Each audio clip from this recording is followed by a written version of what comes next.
CGTN, Japanese government compensates forced sterilization victims. Japan's parliament enacted legislation to provide redress, including over $28,000 compensation for each victim. The law prevented the birth of, quote, inferior descendants, and it remained in effect until 1996. Many of the victims of Japan's so-called eugenics protection law were disabled. Others suffered from mental illness, leprosy, or simply had behavioral problems.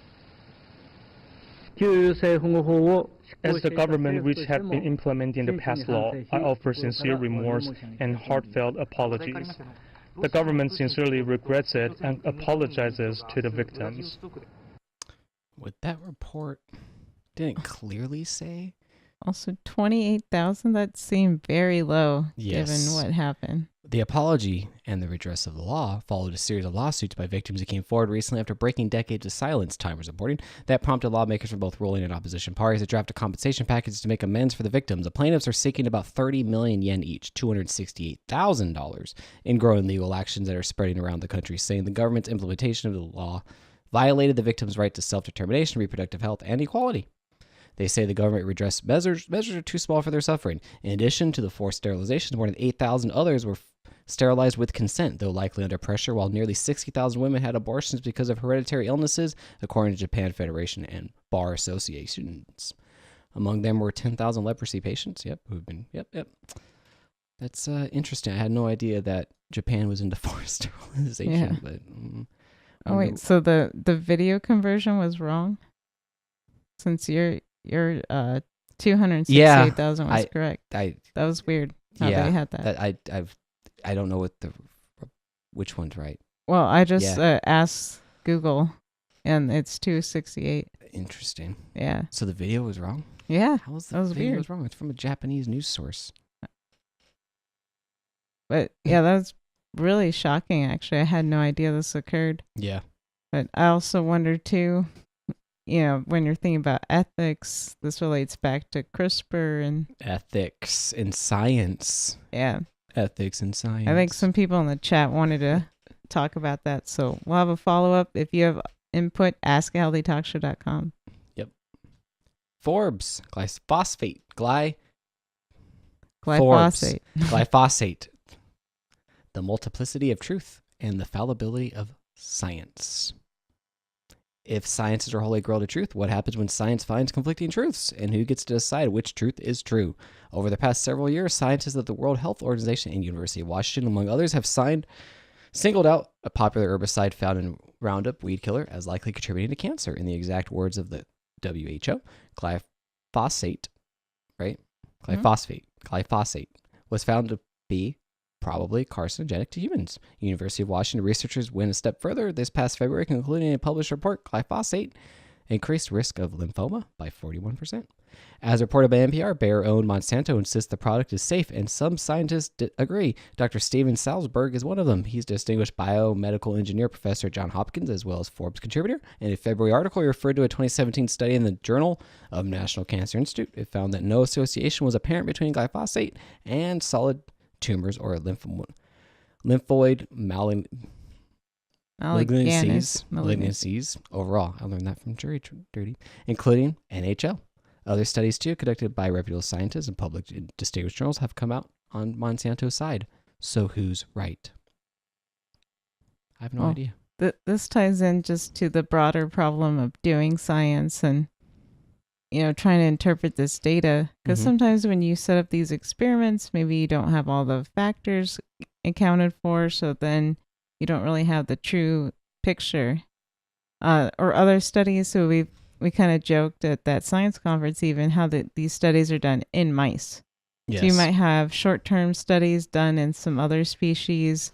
The dosaging could be different. I mean, there's so many different confounding factors. So, and then there's also the bias factor that we don't always talk about. Who's funding what, for what purpose, and everyone gets funding for climate change or to prove anthropomorphic climate change, but nobody gets funding to disprove it. Yeah, so that's another issue that we have with science is trying to get funding. Funding is very hard to get, especially Every year gets harder, I think. It doesn't matter who's the president. Just they seem to cut funding everybody. So it's hard. And you have to go a specific direction. Yeah, so you have to propagate the certain narrative usually. But or unless you're being paid for by some company. But again, you yourself also have bias. We all do. Yeah, and even just how you set up the experiments. So. Yep. Lobbyist claims Monsanto's Roundup is safe to drink. I do not believe that glyphosate in Argentina is causing increases in cancer. You can drink a whole quart of it and it won't hurt you. You want to drink some? We have some here. I'd be happy to, actually, but not really. But not really. I know it wouldn't hurt me. If you say so, I have some glyphosate. No, I'm not stupid. Okay. So you. No, but I know so it's dangerous. No, people try to commit suicide with it and fail fairly regularly. Tell the truth. It's not dangerous. Fairly regularly, but they don't fail all the time. To humans, no, it's not. So you're ready to drink one glass of glyphosate? No, I'm not an idiot. Interview me about golden rice. That's what I'm talking about. Okay, then it's finished.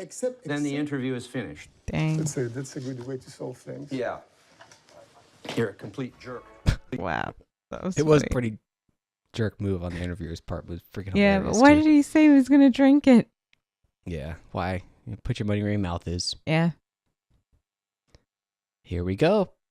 ABC World News. Quarantine orders issued at UCLA. Breaking news in the measles outbreak spreading across this country, the worst in 25 years. And tonight, hundreds of students and faculty at 2 major universities in Los Angeles are under quarantine. Tonight, that measles scare racing through 2 of the biggest university systems in the country. Many dozens possibly exposed to what is considered one of the world's most contagious viruses. We have 5 cases, 4 of which are linked as an outbreak that stemmed from a traveler who was unvaccinated. That traveler coming in from abroad, apparently going through Los Angeles Airport, one of the busiest in the world, on April 1st, and then going on to UCLA with its 45,000 students to the psychology department on 3 days in early April. Over 300 students and faculty now under quarantine at the 2 universities with no access to public areas or dorms. If they are not immune to measles, then they must be kept away from others in order to not have that unintentional spread of measles should they come in contact with others who may not be as immune as well. Some of those students and faculty will be able to quickly produce their medical records, likely those younger students, but some of the older faculty may have a harder time finding them, and they could stay in quarantine for up to 2 more weeks. Tom. Jeez. Okay, so we're touching on the measles a little bit because we're not really sure why so many people are losing their crap and attacking those who are anti-vaccine and say that they're the cause of this. So we want to do some research and look some things up. Also, I have to say that the news anchor too, he's just super dramatic in the way he talks. Yes. You're already on edge and fearful. Yep. Someone from our chat asked us last night, why is everyone so scared? And are the measles going to kill me? And probably not. Probably not. If I was a gambling person. And then our other point is, so we went over some studies a couple episodes back about why people weren't getting vaccinated, and they cited access. That they either couldn't make an appointment, there weren't any openings, or the doctor's office wasn't open. So it seems like there are other factors. And then in this case that we just listened to, they said that they were traveling abroad. Yeah. So that was another interesting key point. So it doesn't seem like it's the anti-vaxxers. Exactly. But maybe other factors. And then here's a mumps report at an ICE facility from earlier this year, February 2019, CBS. 7 cases of the mumps have been reported at a U.S. Immigrations and Customs Enforcement facility in Houston. The Houston Health Department says all 7 of the infected detainees are adults. They had all been detained during their infectious period. They were reportedly moved into an isolated area inside of the facility to prevent spreading the virus further. The mumps is preventable with 2 doses of the measles, mumps, and rubella vaccine. Health officials say there is no evidence to show that the disease was transferred to anyone outside of the ICE facility. Well, hopefully. People from the outside bringing it in. Yeah. The anti-vaccine community did not create the measles. I don't understand this. Where else do we have on this? We have our 2 patient zeros. We have 2 patient zeros. Oops. So let's see. Where's my first patient 0? This was February 6, 2019. Patient 0 measles outbreak is a foreigner, which is a common way outbreaks start. Washington State epidemiologist Dr. Skate Lindquist said that patient 0 in the ongoing outbreak was someone who was visiting the U.S. from outside the country. The revelation that an ongoing measles outbreak is tied to a foreign individual does not come as a surprise to those who have studied the disease. Few further details have been released about the specific individual, including his or her age, or what country the person has traveled from before arriving in Washington. Lindquist said that health officials have a good sense of who was the first case. A spokesperson for the Washington State Department of Health confirmed to ABC News that the strain of Washington's outbreak matches a strain that is involved in the ongoing outbreak in Eastern Europe. But now they're changing who patient 0 is because they just want to confuse us even more, everybody. And now, good morning, America. Patient 0 identified in Michigan. This morning, health officials in Michigan say they've found their patient 0, the man who they say spread the measles virus to dozens of people. According to the Washington Post, health officials say the unidentified man came to the U.S. from Israel last fall, contracting measles sometime during his stay in New York. Then last month, he drove from New York to Michigan, experiencing symptoms along the way. He saw a doctor who initially misdiagnosed him with bronchitis. Within 2 weeks, he'd infected 39 people in the Detroit area before officials tracked him down. The head of Oakland County's emergency services telling the Washington Post he put his head down and was very emotional. I could tell from the look on his face that he was devastated. He was doing the math in his head, counting all the people he'd been in contact with. That sucks. Yeah. Being a carrier for something and not knowing it. Although now I have a question. So was he in contact with a bunch of Orthodox Jews that maybe aren't as vaccinated? Is that why so many people got it? Well, that's what we reported on a few weeks ago. Kaiser Health News reported on that. The Orthodox Jew community was... And they said he'd been to Israel and New York. It was kind of confusing. Yeah. So... And before we get into the numbers of what's going on here, let's look at ABC News measles outbreak in 13 states. Measles. Tonight from 2014. The CDC warns it's back and it's spreading. Even doctors don't recognize it. Most residents who are training have never seen measles. 129 cases so far this year, 58 of them here in California. Last year at this time, just 4. The CDC saying tonight it's the highest number of cases since 1996. Behind the outbreak, many unvaccinated travelers bringing measles back after trips to the Philippines, where there's an outbreak, and an increasing number of parents who won't vaccinate their children or choose to delay vaccines past the recommended ages. We're up to 4.5% of our children at kindergarten age who've not had all their vaccines. That's a lot of kids. Hillary Chambers, with a baby exposed to measles, has something to say to parents who refuse to vaccinate. That's not fair. It's like you're relying on everybody else to do it for you. For many people. What? Yeah, I don't get her point. It was kind of unclear. I think we needed more background. Pediatricians, it's a hot button issue. Isn't it a parent's right to vaccinate their child? Here we go. Or not vaccinate their child? Would you send your teen out to drive a car without wearing a seatbelt? That's the clip. That was from 2014. I mean, during the last measles scare. They choose not to wear a seatbelt. Yeah, and measles by the numbers. Yep, April 26th. We are at the highest, but 2014 was 667. Yeah. Is it that? Are we running? Are we scared yet? No, we're not. We're not. Let's look at that rare super fungus, that deadly super fungus, Candida auris. How many people have that infected? But they don't really report that one too well. So let's see. Updated March 31st. So not tracking it quite as closely. 613 cases total. Yeah. Whew. But no one's panicking. That's a rare super fungus, and this is going to kill us all. Measles will kill everybody, and we're all going to die. Get vaccinated ASAP, please. Yeah. But we're not anti-vaccine. Yeah. That's what's funny. We're really not. We just don't like attacking people. Well, I'm vaccinated. I'm cool.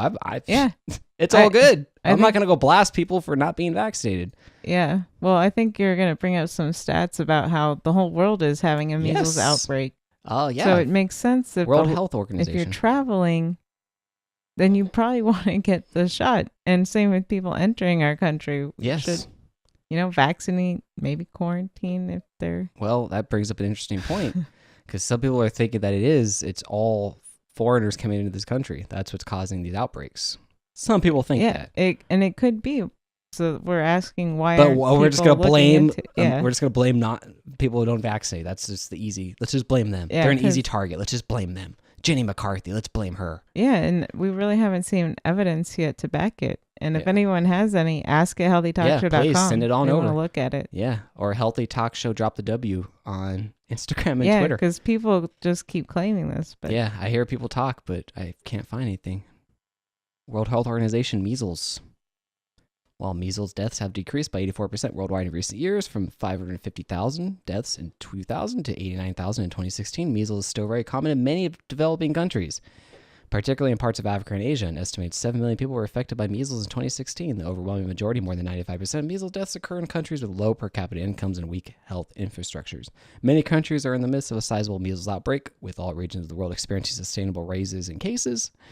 Current outbreaks include Democratic Republic of Congo, Ethiopia, Georgia, Kazakhstan, Kyrgyzstan, Madagascar, Myanmar, Philippines, Sudan, Thailand, Ukraine, causing many deaths, mostly among young children.